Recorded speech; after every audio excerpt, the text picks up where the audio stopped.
Alright friends, this question में हमें given है a point traversed half the distance with velocity v naught. The remaining part of the distance was covered with velocity v1 for half the time and with velocity v2 for other half of the time. Find the mean velocity of the point averaged over the whole time of motion.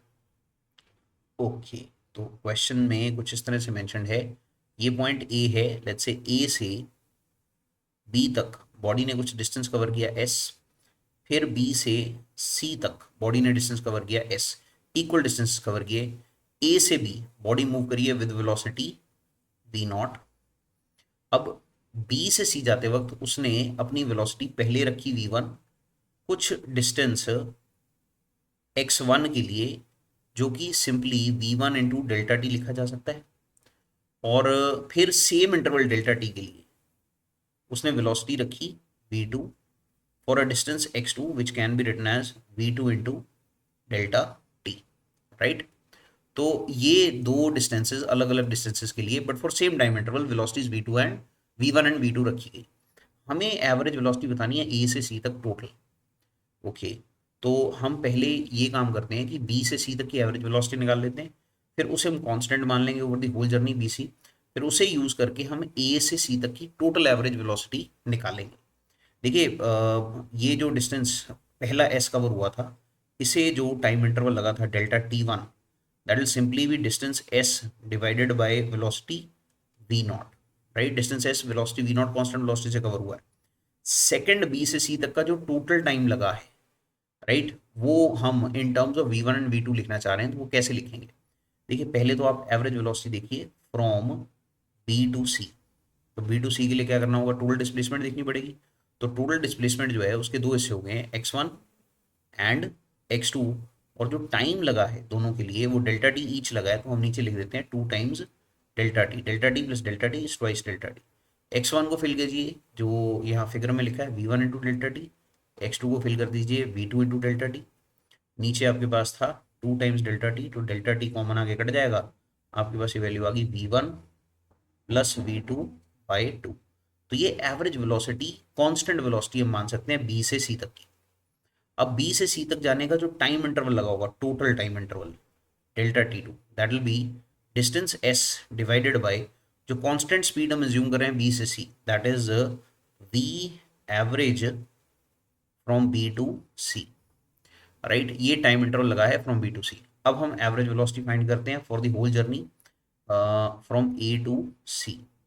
तो when you find out the average velocity here, तो total distance जो हमने cover किया अब इस case में S plus S, that is two S, और जो टाइम इंटरवल लगा है वो दो हैं, delta T one and delta T two. Solving this, देखिए जो ऊपर टू एस है उसे तो टू एस रहने दीजिए, नीचे डेल्टा टी वन की वैल्यू फिल करते हैं। पहला वाला तो आ गया एस बाई वी नॉट, दूसरा वाला आपके पास आ रहा है I think delta T two is S by V average for from B to C. अब इसमें वैल्यू फर्दर फिल करते हैं, ठीक है, एस कॉमन आ जाएगा, कट जाएगा, तो आपके पास न्यूमरेटर में सिर्फ टू बचा, डिनोमिनेटर में आ रहा है one by v naught plus one by, अब देखिए वन बाई वी एवरेज जो है ये वैल्यू हमें फिल करनी है, तो इसका इन्वर्स फिल करना है आपको। तो इसका इन्वर्स करते हैं तो मेरे ख्याल से आपके पास आ जाता है two by we one plus v two, this is what you end up getting here. तो बस अब कुछ और नहीं करना, हमें इसे सिर्फ रीअरेंज करना है। आई थिंक अगर आप इसे रीअरेंज कर लेते हैं तो this will come out to be, LCM लीजिए, तो v one plus v two यहाँ मल्टीप्लाई होगा ऊपर वन के साथ, और यहाँ पे टू वी नॉट मल्टीप्लाई होगा, और ये पूरी वैल्यू जो है ये ऊपर चली जाएगी। तो आपके पास ये आ जाएगा ऊपर टू टाइम्स एलसीएम लेने के बाद v naught into v one plus v two, ये न्यूमरेटर में चला गया, and in the denominator you are left with, I think this is v1 plus v2 plus 2 times v naught। तो ये आपके पास एवरेज वेलोसिटी आ गई over the entire journey A C, right. So this is one way of solving it. दूसरा जो shortcut way है वो straight forward ही है। देखिए बी से सी तक ना जो बॉडी है उसने इक्वल टाइम इंटरवल्स के लिए अलग अलग वेलोसिटीज के लिए मूव किया है। So we could simply use this shortcut that the velocity v B C is simply the arithmetic mean of the two velocities, क्योंकि ये इक्वल टाइम इंटरवल्स का सिनेरियो था। ठीक है, तो पहले आप एवरेज वेलोसिटी निकाल लीजिए बी से सी तक की, और फिर एवरेज वेलोसिटी ए से सी तक की जब लगाएंगे तो वो हार्मोनिक मीन वाला सिनेरियो होगा। हार्मोनिक मीन इसलिए क्योंकि ए से सी तक इक्वल डिस्टेंसेस में ये दो बटे हुए सिनेरियोज हैं, ए से बी एक और बी से सी। तो इस केस में हम हार्मोनिक मीन वाला फॉर्मूला यूज करते हैं to find out average velocity. So this is two V one into we B C divided by we one plus V B C. So अगर आप इसमें सिर्फ वी बी सी ऊपर से वैल्यू फिल कर देंगे, सो वी वन की जगह the velocity here is v not.